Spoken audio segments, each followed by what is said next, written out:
Hello, and we're going to talk a little bit about writing equivalent expressions. One of the ways that you can write equivalent expressions is to actually use the properties. So if we take a look at this first example, there aren't any parentheses. So right up front, I'm thinking, no, not the associative property. I'm not dealing with, a 0 or 1, so it's probably not the inverse or identity, which leaves me with two properties: the commutative property and the distributive property. And actually, either of those I can easily use to write an equivalent expression. So let's take the commutative property one, because that's probably the one that's a little bit more straightforward for most of you. It says that I can change the order of addition, or I can change the order of multiplication. So in other words, I could rewrite this as x times 3 plus 5 times 3. I could put the 3 times 5 in front and put the second product afterwards. I can change the order. What I can't do is change what I'm multiplying. So I can't do it so that 5 is times x, because that would change the value. But within this set, and within this set, this term, I can change the order here, I can change the order here, and I can flip which side of the addition sign that they're on. Okay?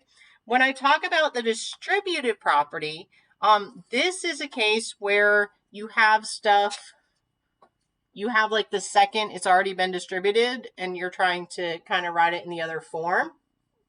I've got a 3 here and a 3 here.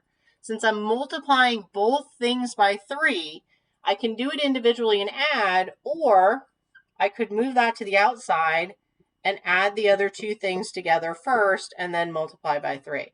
So I can pull these 3's out in order to put it on the outside, and this would be with the distributive property.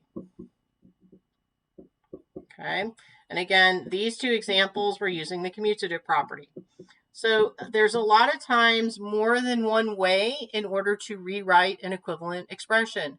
Most of the time there isn't just one correct answer.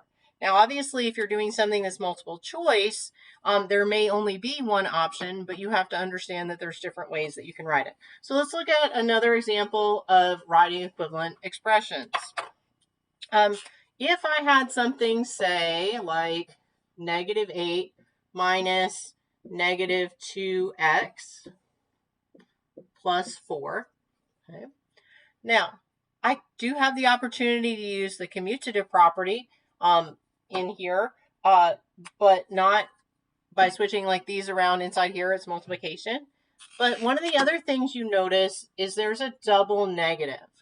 And we've talked about in previous times how that minus a negative, that take away a negative, is the same as addition. That's our shortcut for that, is to turn that to an addition sign. So actually, one of the ways that I could write this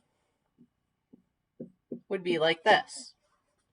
Once it's in that form, it's actually a lot easier to move around and do things differently than they did before. So I could rewrite this as 2x plus -8 plus 4.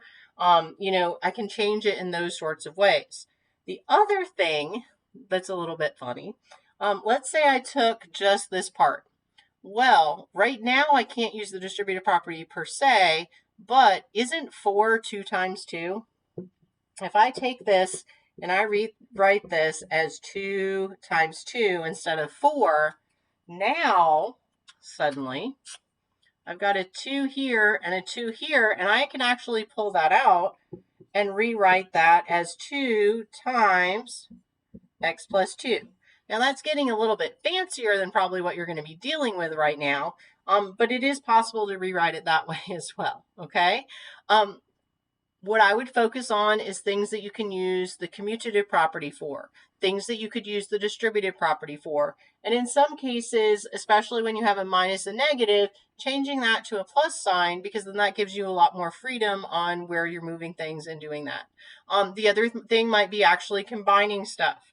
So if I had something like 4 plus, 2 times 3 plus 7 or something like that, I can combine things, and that's also an equivalent expression.